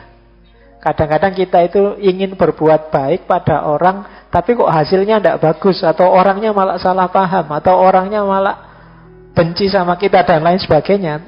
Respon dia di luar kuasa kita. Tapi kebaikan yang kita lakukan pasti ada manfaatnya untuk kita. Jadi kalau engkau berkata baik pada orang lain, kebaikan itu akan kembali padamu. Tidak usah diukur, wah enak dia dapat manfaat terus. Dari aku apa enggak? Enak dia, aku terus yang neraktir, dia tidak pernah neraktir. Aku untungnya apa? Aku kehilangan uang banyak. Enggak. Kamu pasti dapat sesuatu. Ada banyak hal yang kamu dapat dengan kamu dermawan. Paling tidak sekarang kamu tahu bahwa, weh, ternyata aku ini ya tangguh juga ya. Uang yang harusnya untukku sendiri 1 bulan bisa loh untuk bantu teman makan setengah bulan juga. Berarti aku ini lumayan. Itu ukurannya lebih tangguh daripada sebelumnya. Dan lain sebagainya. Ada banyak manfaat yang bisa aku raih. Jadi ini rumus ke-6. Bagaimana kita dalam bersahabat itu tidak berhenti melakukan kebaikan dan tidak harus mengkalkulasi apa yang diberikan pada sahabat kita dan bagaimana respon dia. Yang penting itu kebaikan jalan saja. Manfaatnya pasti hadir untuk kita. Jadi kita itu sering terlalu jelimet, ngukur sesuatu sehingga bahkan yang harusnya kebaikan itu kita jalankan kemarin-kemarin sampai hari ini belum dijalankan. Kuatir efek ini, efek itu. Mungkin Pak saya itu ingin sholat malam Pak, tapi katanya kesehatan itu 1 hari tidurnya kan minimal 7 jam. Nah kalau saya sholat malam, tidur dimulai jam sekian sampai sekian, nanti kurang 7 jam Pak. Kalau kurang tidur nanti jelimet sekali. Dibahas terus akhirnya tidak sholat-sholat. Iya. Saya mau bantu teman saya, tapi Pak nanti kalau dia jadi manja gimana ya? Kalau dia terus ketergantungan dengan saya, ada apa-apa utang ke saya gimana ya? Nanti suwi akhirnya ya tidak jadi-jadi bantu temannya nunggu dia mikir kesuwen nyari teman yang lain. Kita tidak jadi berbuat baik. Jadi yuk teman-teman kalau ada terbersit, saya punya rumus begini, kalau tiba-tiba terbersit di pikiran kita, di hati kita, keinginan untuk melakukan kebaikan apapun, bagi saya itu ilham dari Allah. Petunjuk dari Allah untuk melakukan kebaikan itu. Ayo jangan ditunda-tunda. Bagi saya itu terkabulnya doa kita. Kita kan tiap sholat minta pada Allah, ihdinas siratal mustaqim. Ya Allah, tunjukkan aku ke jalan yang lurus. Itu diantara menurut saya ya, Allah menunjukkan kita ke jalan lurus itu diilhamkan pada kita untuk melakukan kebaikan tertentu. Ilham itu antara lain muncul di kepala kita, di hati kita, muncul ide untuk melakukan kebaikan ini, kebaikan itu. Itu bagi saya dari Allah. Nah, berarti apa? Ayo dijalankan, tidak usah ragu-ragu, tidak usah terlalu banyak kalkulasi. Saya ingin bulan depan itu pulang kampung, salim sama ibu bapak, sudah lama aku tidak pulang. Apa yang bisa aku baktikan, ya aku baktikan lah. Ini bagi saya termasuk ilham dari Allah. Yuk dijalankan. Saya inginlah meskipun uangku sedikit, yo tetangga kiri kanan ada yang yatim piatu. Yo sekedar 10-20 ribu aku ingin juga sih sebenarnya sedekah. Ini bagi saya ilham, kebaikan. Jalankan itu. Tidak usah terlalu banyak mikir. Biasanya kalau dipikir atau ditunda-tunda itu terus tidak jadi. Tapi mosok ya bantu anak yatim cuma 10-20 ribu buat apa ya buat mereka? Nunggu nanti kalau sudah dapat 100 ribu. Begitu punya 100 ribu, eman ya 100 ribu kok dikasihkan, akhirnya tidak jadi. Maka untuk kebaikan jalan saja, tidak usah terlalu banyak pertimbangan. Saya khawatirnya Allah sudah ngasih banyak sekali ilham kebaikan, kita tidak jalan, kita tiap hari masih minta lagi, ihdinas siratal mustaqim lagi. Sudah ditunjukkan itu kebaikannya, minta lagi ihdinas siratal mustaqim lagi. Jangan-jangan Allah lama-lama jengkel. Sudah diberitahu jalan lurusnya, tapi yo masih ngeyel lagi. Itu pun minta lagi. Ya Allah diberi dong. Sudah. Ya Allah diberi dong. Itu lama-lama tidak diberi kita. Maka yuk serius dalam kebaikan. Insya Allah kalau teman-teman ini kan paling tidak wis mahasiswa ya levelnya, sudah tahu kok mana yang baik, mana yang buruk. Tinggal kapan inspirasi kebaikan itu muncul.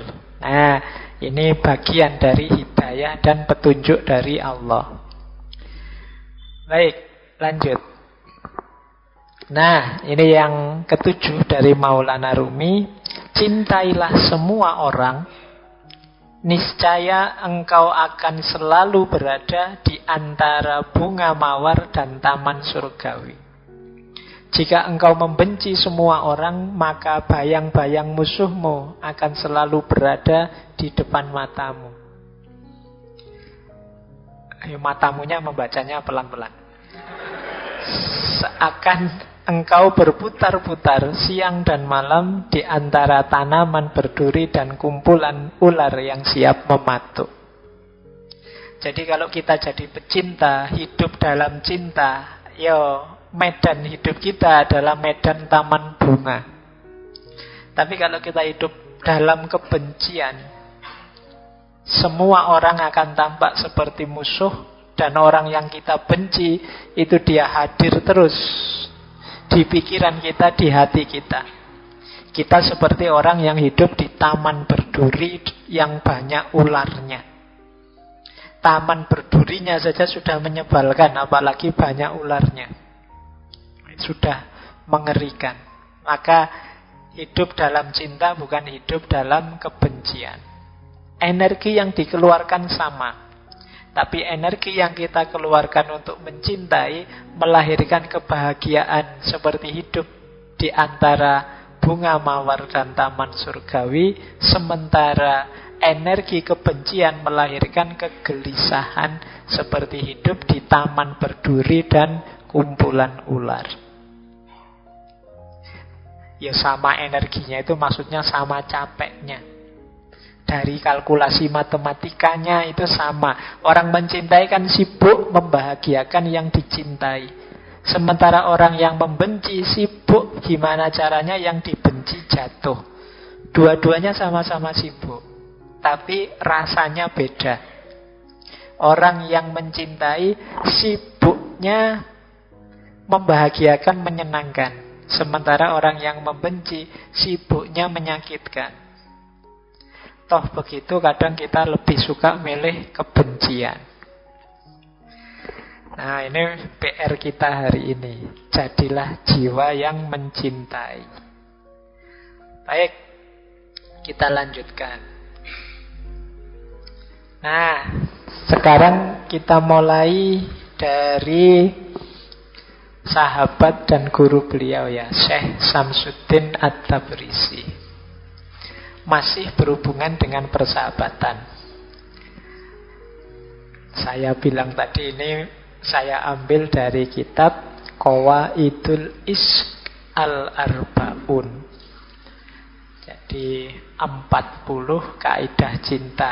Harusnya 40, tapi ya saya ambil 7 saja. Tadi Maulana Rumi juga 7, Syekh Syamsuddin At-Tabrisi juga 7. Angka 7 kan ada rahasianya sendiri. Baik, yang pertama dari Syekh Syamsuddin At-Tabrisi, kesepian dan kesendirian adalah dua hal yang berbeda. Saat engkau kesepian, jiwamu mudah terperangkap dalam kesesatan. Sementara engkau mengira dirimu sedang berjalan di jalan yang lurus. Sementara merasa sendiri lebih baik untukmu, karena hal itu bermakna engkau tidak sendiri. Tetapi adalah lebih baik jika engkau menemukan seseorang, karena orang lain adalah cermin bagimu. Ingatlah bahwa engkau tidak bisa melihat dirimu kecuali dalam hati orang lain, dan melihat kehadiran Tuhan dalam dirimu.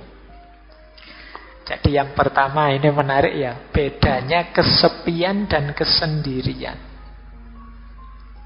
Kalau kesepian ini kondisi jiwa yang konotasinya agak negatif. Orang bisa di tengah-tengah ngaji yang rame ini, tapi dia kesepian. Itu biasanya hubungannya dengan kondisi jiwa yang dia inginkan tidak ada. Terus dia merasa sepi. Ini orang satu masjid kok yang dibahas cinta-cinta saja, tidak ngerti bahwa aku sedang patah hati ini misalnya. Loh, itu kan Di tengah orang yang kecewa, dia merasa kesepian. Nah, kesepian yang semacam ini, kalau Syekh Syamsul Tabriz, ya jiwa kita mudah terperangkap dalam kesesatan. Karena kita merasa tidak punya teman. Akhirnya kan kita, yang lain jelek semua, tidak ngerti aku, terus kita jalan sendiri.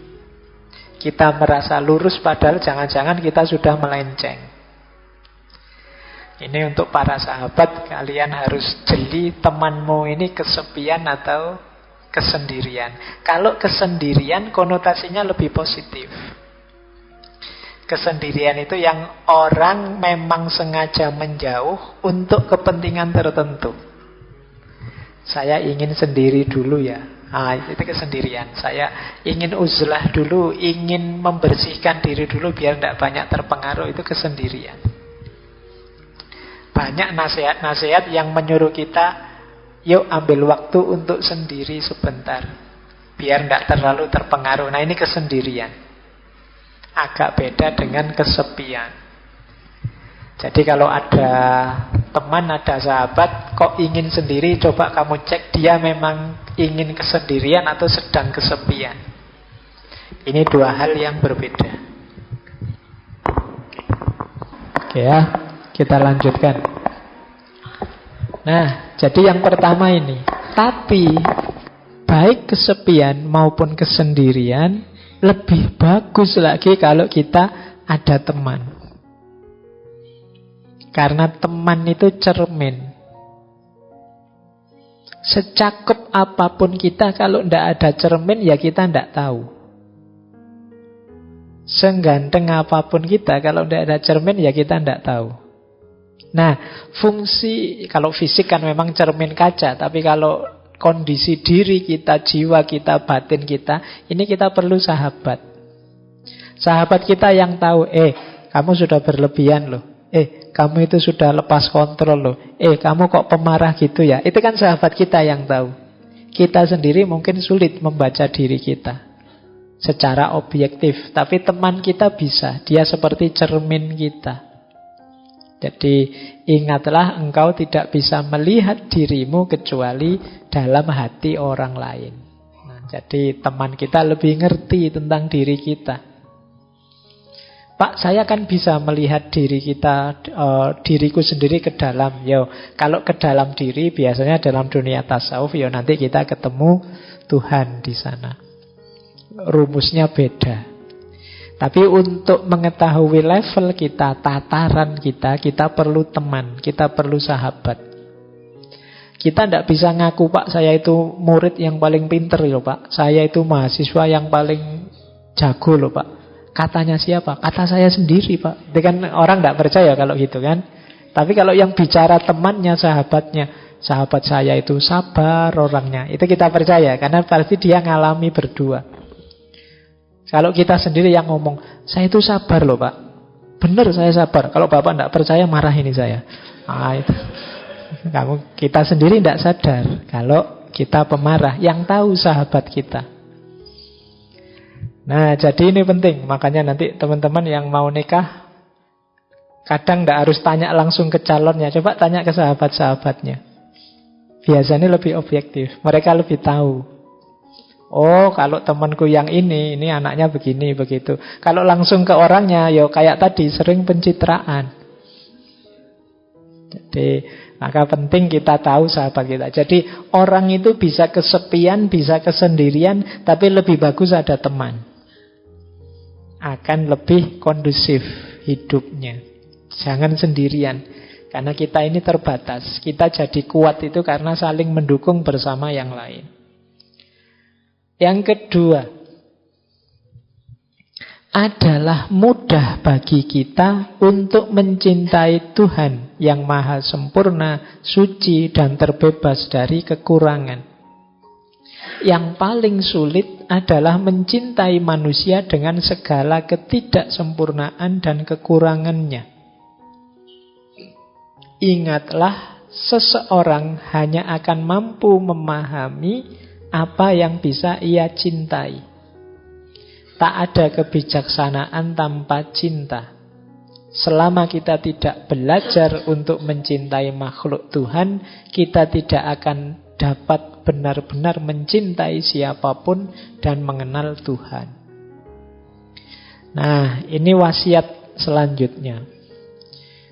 Mencintai sesama, mencintai manusia, bersahabat dengan sesama, itu hebat. Karena sebenarnya sulit. Kenapa? Orang itu serba tidak sempurna, serba kekurangan. Kan banyak orang itu, Pak, saya nyari sahabat orang baik-baik. Sulit loh kita nyari orang baik-baik itu. Selalu orang itu ada kurangnya, ada jeleknya. Tidak mungkin kita ketemu orang yang sempurna. Loh, kita bisa mencintai yang tidak sempurna, itu hebat. Mencintai Tuhan, mencintai Allah itu lebih mudah jalannya. Kenapa? Allah Maha Kuasa, Maha Indah, Maha Sempurna, mudah. Tapi mencintai manusia dengan banyak kekurangannya itu sulit. Ya boleh dicek lah, kalau teman-teman memperhatikan sahabat kita masing-masing, itu kan selalu saja ada jeleknya. Tapi kita bertahan tetap mencintai dia, itu luar biasa. Nah, berarti persahabatan itu memang sesuatu yang utama. Dan cinta kita pada sahabat inilah nanti yang jadi sumber kebijaksanaan. Yang bisa bijaksana itu orang yang ada di tataran cinta. Makanya filsafat itu filosofia. Cinta pada kebijaksanaan. Karena inilah level yang hanya bisa dicapai oleh para pecinta. Hanya yang mencintai, yang mau peduli. Sebenarnya kenyataannya begini sih, tapi tidak usah aku sampaikan dululah, nunggu hatinya tenang. Loh, bisa begini nih orang-orang yang mencintai. Kalau kita tidak peduli, tidak mencintai, Allah biar segera bebas tugas, tak kasih tahu sekarang aja, meskipun dia nanti jadinya kecewa atau jadinya marah-marah. Nah, ini levelnya mungkin kebenaran, tapi belum nyampe pada kebijaksanaan. Hanya orang-orang mencintai yang bisa bijaksana. Kadang-kadang mungkin kita punya sahabat yang cerewetnya luar biasa. Kalau ngomong tidak bisa berhenti misalnya. Tapi karena kita cinta padanya, kita peduli padanya, kita bisa menampung sebanyak apapun kata-katanya. Dan kita bijaksana untuk tidak begitu saja marah-marah padanya, begitu saja meninggalkannya. Jadi hanya orang yang bijaksana, hanya orang yang mencintai yang bisa bijaksana. Nah, jadi rumusnya tadi ya, mencintai orang lain itu hebat. Kalau kita bisa mencintai, itu alamat kita bisa bijaksana. Rumus selanjutnya, kalau kita bisa mencintai makhluk, berarti akan mudah jalan kita untuk mencintai Tuhan. Omong kosong orang bilang saya cinta Allah saja tapi tidak cinta pada makhluknya. Justru jembatan untuk kita mencintai Allah itu mencintai makhluknya. Bukti bahwa kita mencintai seseorang itu kan mencintai hal-hal yang berhubungan dengan orang ini. Nah, pada Allah juga begitu. Nah, ini wasiat dari Syekh Samsuddin At-Tabrisi. Mari kita mengembangkan cinta pada sesama, pada makhluk. Karena cinta itu nanti akan jadi sumber kebahagiaan dan kebijaksanaan. Dan pada akhirnya akan membawa kita pada cinta kepada Allah. Tidak mungkin orang yang merugikan orang lain, benci orang lain, perilakunya bijaksana, dan dia juga sulit untuk dekat pada Allah. Karena orang lain itu adalah makhluknya Allah juga. Baik, yang ketiga, kotoran yang sesungguhnya ada di dalam diri. Ada kotoran yang tampak dan mudah dibersihkan, tetapi ada satu jenis kotoran yang sulit dibersihkan dengan air bening. Itulah kebencian dan fanatisme buta yang melekat dalam jiwa. kita bisa membersihkan tubuh kita dengan menjalani hidup sederhana dan puasa, tetapi hanya cinta yang bisa membersihkan hati kita. Jadi ada kotoran jasmani, ada kotoran rohani. Kotoran jasmani itu mudah kita bersihkan, ya antara lain hidup sederhana, puasa itu kan membersihkan fisik kita. Tapi kalau kotoran rohani, ini jalan untuk membersihkannya hanya cinta. Kotoran rohani, kata Syekh Syamsuddin At-Tabrisi, ada dua. Yang pertama kebencian, yang kedua fanatisme. Fanatisme ini jenis menduakan Allah dengan yang lain. Jadi keterikatan pada yang selain Allah, itu namanya fanatisme. Ini mengotori jiwa kita. Kebencian mengotori jiwa kita, fanatisme mengotori jiwa kita. Obatnya apa? Cinta. Jadi semoga teman-teman bolak-balik mendengarkan kata-kata cinta ini tidak malah bosen ya. Saya khawatirnya cinta lagi. Bosen Pak. Tidak apa-apa, ini harus diulang-ulang. Sampean bosen juga tidak apa-apa. Paling tidak nanti masuk ke bawah sadarnya bahwa kita memerlukan banyak cinta untuk hidup ini. Adanya makhluk dan alam semesta ini ya juga buah dari cintanya Allah. Maka yuk, kalau masih ada kebencian, masih ada fanatisme, kita suka dengan sesuatu tidak masalah, kita memerlukan sesuatu tidak masalah, tapi semoga tidak jatuhnya fanatisme.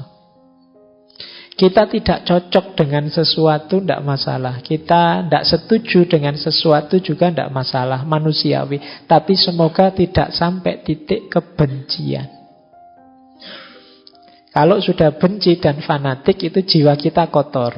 Kalau dia kotor, sulit melihat kebenaran. Kalau kita sudah benci pada sesuatu atau seseorang, itu kan kebaikan atau kebenaran dari yang kita benci ini kan sudah tidak kelihatan lagi. Maka yuk, obatnya hanya cinta. Mari kita banyak mencintai. Lanjut. Yang keempat, Syekh Syamsuddin At-Tabrisi menasehati kita, jika seseorang ingin mengubah cara orang lain memperlakukan dirinya, maka lebih dulu dia harus mengubah cara dia memperlakukan dirinya. Bila dia tidak belajar untuk menyayangi diri sendiri setulus dan sepenuh hati, dia tidak mungkin dicintai. Bila dia telah mencapai tahap ini, berterima kasihlah atas segala duri yang telah ditancapkan orang lain pada dirinya. Itu pertanda dia akan segera dihujani dengan bunga mawar.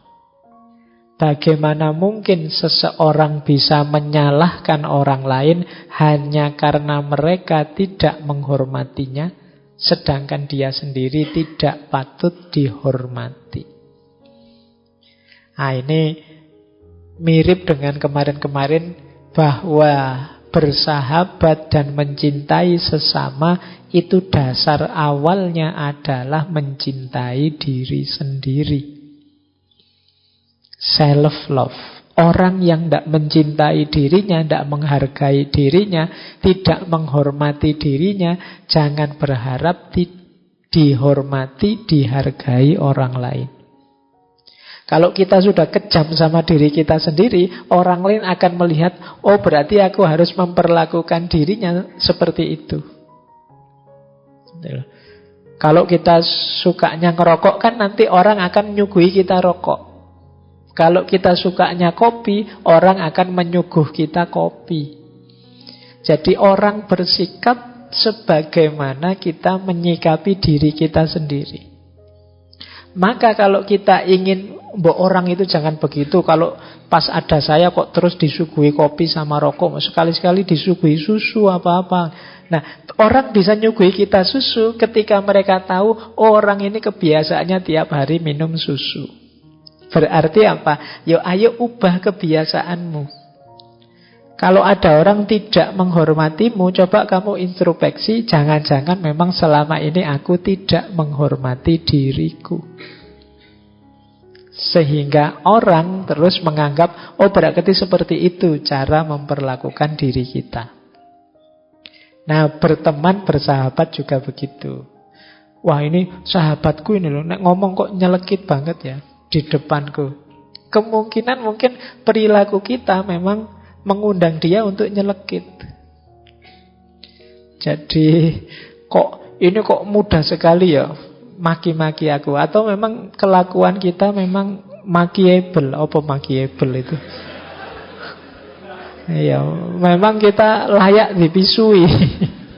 Jadi karena kelakuan kita layak dipisui, ya akhirnya kita dipisui. Kalau ingin tidak dimaki-maki sama orang lain, ayo kita melakukan sesuatu yang tidak layak, tidak pantas. Kalau orang kayak gini dimaki-maki. Karena sebelumnya kelakuan kita memang gambarannya seperti itu. Jadi rumus persahabatannya ya dimulai dari cara kita memperlakukan diri kita. Nah, Pak, tapi saya sudah baik loh Pak memperlakukan diri kita dengan bagus. Kok ada orang yang memperlakukan diri kita dengan buruk tetap begitu? Tenang saja, bersyukurlah, disitulah latihannya. Dia menancapkan duri, tapi di balik duri yang menancap itu pasti mawarnya ikut. Jadi di situ kita akan dapat banyak pelajaran. Disitulah dimulainya peningkatan kualitas diri kita. Alhamdulillah ada teman yang gampang maki-maki, mudah misuh-misuh. Sekarang mentalku kuat, tangguh, tidak mudah baper misalnya.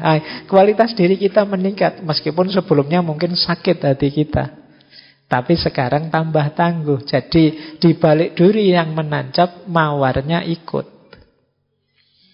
Jadi rumus pertama berarti kita menghargai diri kita, memperlakukan diri kita secara baik, mencintai diri kita. Insya Allah orang lain melakukan hal yang setara pada kita. Kalau tidak, disitulah saatnya kita akan naik kelas. Kualitas diri kita meningkat dari ujian yang diberikan oleh sahabat kita tadi. Dari duri yang menancap, bunganya ikut mekar. Yang kelima, kita semua diciptakan menurut citranya. Dan pada saat yang sama, masing-masing kita diciptakan berbeda dan unik. Tidak ada orang yang sama, tidak ada dua hati yang sama. Jika Tuhan ingin semua orang sama, maka Dia sudah akan menciptakannya demikian. Oleh karena itu, tidak menghargai perbedaan dan memaksakan pandanganmu terhadap orang lain sama saja dengan tidak menghargai keputusan Tuhan. Jadi ini hubungannya dengan kebencian tadi. Kalau kita tidak mampu mengedepankan cinta, mampunya benci membenci, kalau dipikir mendalam, hakikatnya kita sedang tidak meridhoi ketetapannya Allah. Kita tidak rela dengan keputusannya Tuhan. Jadi, wong kita itu hakikatnya semua ciptaan Tuhan. Lah kok beda-beda? Berarti Tuhan menginginkannya demikian. Kuasanya Allah, tidak ada orang itu yang sama persis apa-apanya. Bahkan yang kembar sekalipun ada bedanya. Nah, itu kuasanya Allah. Nah, sementara orang yang membenci itu ingin agar yang dibenci itu mbok jangan begitu.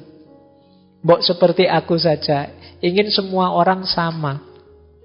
Dia tidak sadar bahwa loh, keputusannya Allah begitu memang. Ada beda-beda. Maka dalam persahabatan, persahabatan itu bukan membangun persamaan, tapi membangun kebersamaan. Beda-beda tidak apa-apa. Dengan beda-beda itu kita saling mendukung, saling menguatkan. Jadi ini rumus persahabatan selanjutnya. Baik, kita lanjutkan. Yang keenam, dunia ini bagai gunung salju yang suaranya memantulkan gema. Apapun yang engkau ucapkan, baik atau buruk, akan kembali kepadamu. Oleh karena itu, bila ada seseorang berpikiran buruk tentangmu, maka jika engkau mengatakan suatu keburukan tentang orang tersebut, itu hanya akan memperbesar masalah dan engkau akan terperangkap dalam lingkaran energi keburukan. Dengan demikian adalah sangat baik. Ini kalau ini ijazah dari Syekh Samsuddin At-Tabrisi. Bila kalau ada orang berbuat buruk pada kita selama 40 hari 40 malam, engkau mengatakan dan memikirkan hal-hal yang baik tentang orang itu. Di akhir 40 hari itu semuanya akan berbeda. Karena suasana jiwamu pun akan menjadi berbeda. Jadi ini sebenarnya nasihatnya begini loh. Kebaikan atau keburukan yang kita lakukan akan kembali ke kita. Kalau ada orang melakukan keburukan pada kita, jangan dibalas dengan keburukan yang sama. Karena kita akan terjebak dalam lingkaran keburukan. Balaslah tetap dengan kebaikan. Bahkan itu yang saya sebut ijazah tadi ya. Kalau ada orang kok sering ngomong jelek tentang kita, ayo dibales. Kata Syekh Samsuddin, 40 hari 40 malam, ayo kita ngomong yang buruk, yang baik-baik tentang dia. Yang buruk-buruk lah podo wae. Kita ngomong yang baik-baik tentang dia, pikirkan yang baik-baik tentang dia. Setelah 40 hari akan ada keajaiban. Mungkin yang semula musuh bisa jadi teman. Ini semacam law of attraction. Kalau keburukan yang kita lakukan, ya keburukan yang akan hadir. Tapi kalau kebaikan yang kita ucapkan dan kita katakan, kita pikirkan, maka kebaikan juga yang akan hadir. Loh, kalau selama 40 hari kita ngomong yang baik-baik dan mikir yang baik-baik tentang seseorang, paling tidak kan kita sendiri yang terus jadi cinta padanya, tidak jadi benci. Energi kebencian tadi jadi berubah. Orang Jawa kan bilangnya tresno kuwi jalaran saka kulino. Kalau kita biasakan yang baik-baik, kita akan yang kita benci tadi lama-lama jadi kita suka. Apalagi sampai 40 hari. Pasti terus relasi kebencian akan berubah jadi relasi cinta. Yang ketujuh, di dunia ini bukanlah kesamaan atau keteraturan yang menggerakkan kita untuk maju ke depan, melainkan hal-hal yang bersifat kontradiksi yang nyata. Nah, ini yang terakhir ini harus agak hati-hati menjelaskannya. Dan semua yang bertentangan di dunia ini hadir dalam setiap diri kita. Oleh karena itu, seseorang yang beriman perlu bertemu dengan orang yang ingkar.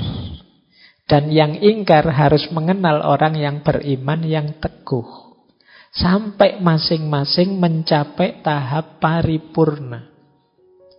Keimanan merupakan proses bertahap yang memerlukan lawannya, yaitu kekufuran atau ketidakpercayaan. Ini kalau di filsafat namanya dialektika. Jadi kalau kalian ingin ngerti levelmu sejauh mana tataranmu, apakah engkau sudah pas, kamu perlu mencari antitesis. Counter example mungkin kalau dalam penelitian ya. Jadi misalnya Kalau kamu ingin menegaskan keimananmu kan kamu perlu, oh yang tidak beriman itu begini. Ini namanya hukum kontradiksi. Jadi untuk tahu sesuatu itu ada kan kamu harus tahu yang tidak ada seperti apa. Untuk tahu sesuatu itu baik kan kamu harus tahu batas buruknya di mana. Ini namanya dialektika. Karena tidak mungkin semua orang baik atau semua orang kufur. Ini masing-masing orang ini saling jadi cermin seperti tadi. Maka tidak ada satupun ciptaannya Allah yang sia-sia.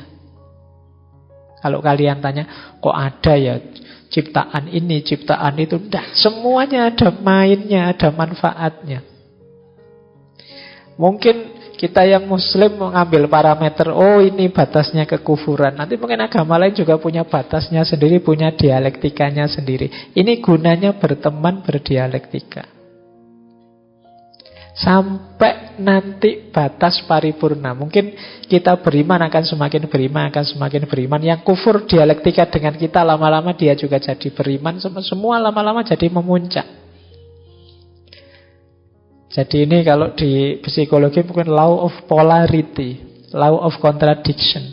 Jadi hukum kontradiksi. Semakin kalau kita ingin berkembang ya harus tahu antitesisnya. Yang nanti lahir sintesis. Semakin baik, semakin baik, semakin baik. Nah ini kalau yang terakhir ini perlu direnungi agak mendalam. Bahwa baik dan buruk itu sesuatu yang berpasangan. Bahwa hitam dan putih itu berpasangan. Bahwa siang dan malam itu berpasangan. Kepercayaan dan ketidakpercayaan juga pasangan. Nah, dialektika dua inilah yang membuat dunia ini berputar. Dunia ini berjalan. Baik, waktunya ya. Monggo yang mau selesai dulu ini karena menuntaskan tadi. Nah, kata Maulana Rumi, perpisahan hanyalah bagi yang mencintai dengan kedua matanya. Sedangkan dia yang mencintai dengan jiwa dan hatinya tidak mengenal kata perpisahan sama sekali. Jadi ya wis, kamu langsung nggak usah tak jelaskan ya, sudah ngerti maksudnya ya. Jadi ya, kalau masih ada diksi perpisahan, ya berarti memang batas cintanya masih di level fisik. LDR itu kan levelnya fisik. Tapi kalau rasa cinta itu sudah ke level jiwa dan hati, ya tidak ada perpisahan. Karena jiwa dan hati tidak terbatas ruang dan waktu. Tidak mungkin bisa berpisah. Kalau engkau sudah hadir di hatiku, dia masih ada di sini atau tidak kan tergantung aku. Meskipun engkau kawin dengan orang lain atau macam-macam, masih ada di hatiku kan. Tidak mungkin bisa hilang. Jadi perpisahan itu ya level fisik yang bisa. Kalau level jiwa dan hati sebenarnya tidak mengenal kata perpisahan. Apa bisa misalnya kalian, aku akan membuangmu dari pikiranku? Tidak bisa. Kecuali amnesia. Ya tetap akan ingat. Tidak mungkin tidak. Oh kita masih waras. Maka kata Rumi, tidaklah. Orang-orang yang saling mencintai, para sahabat yang saling mencintai itu tidak mungkin berpisah. Karena kalau tatarannya persahabatan itu mesti nyambungnya sudah jiwa dan hati, tidak sekedar fisik. Baik, terakhir ada satu puisi yang saya suka. Ini mungkin tidak terlalu relate dengan persahabatan, tapi menurut saya penting. Menjadi manusia itu seperti rumah singgah. Setiap pagi ada yang hadir. Bahagia, kecewa, pahit, pikiran sesaat. Yang datang sebagai tetamu yang tidak diundang. Ucapkanlah selamat datang. Sambutlah semuanya. Meskipun jika mereka adalah sekumpulan duka yang menghempaskan rumahmu seisinya, mereka bisa membersihkanmu menjadi ketercerahan yang baru. Urusi setiap tamu dengan hormat. Pikiran gelap, aib, jahat, terima mereka di ambang pintu sambil tertawa. Suruhlah mereka masuk. Bersyukurlah pada apapun yang datang, karena masing-masing dikirimkan dari jauh sebagai penuntun untuk kita. Jadi kita ini, pahamilah diri kita ini seperti rumah singgah. Setiap hari berseliweran tamu-tamu yang masuk, termasuk tamu yang mengecewakan, tamu yang menyedihkan, yang buruk, yang menyusahkan, dan lain sebagainya. Hargailah semua, sambutlah semua dengan gembira, karena semuanya adalah penuntun kita, pelajaran bagi kita untuk membuat kita tercerahkan. Peristiwa yang baik, alhamdulillah, nanti kita perkuat, kita ulang lagi. Peristiwa yang buruk, menyedihkan, menyusahkan, yang aib, yaitu jadi pelajaran kita untuk besok tidak kita ulang lagi, untuk kita jadikan pengingat dan pelajaran dalam hidup. Jadi hidup itu tidak mungkin flat, mesti bergelombang.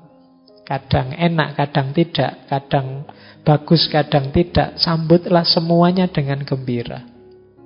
Semuanya adalah kendaraan kita untuk jadi lebih baik, untuk melahirkan ketercerahan yang baru.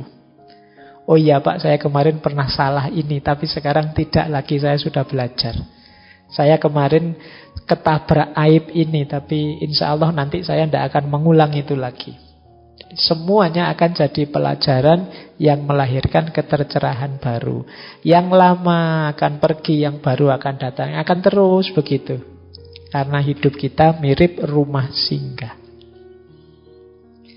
Baik, nanti mungkin setelah dari sini yang saya sampaikan tadi bisa diulang, direnungi lagi untuk meningkatkan kualitas hidup kita, khususnya dengan sesama. Sengaja saya angkat bulan ini tema persahabatan. Paling tidak menyadarkan kita bahwa kita ini, apapun yang terjadi, peristiwa apapun yang kita temui, jangan lupa bahwa kita sama-sama manusia yang perlu dukungan dan kebersamaan dengan yang lain. Baik, saya akhiri sekian. Kurang lebihnya mohon maaf. Termasuk tadi agak putus-putus, terdistraksi oleh macam-macam. Semoga tidak dengan manfaat dan maslahat yang kita dapat dari tema malam hari ini. Kurang lebihnya mohon maaf. Wallahul muwaffiq, wallahu a'lamu bissawab. Wassalamualaikum warahmatullahi wabarakatuh.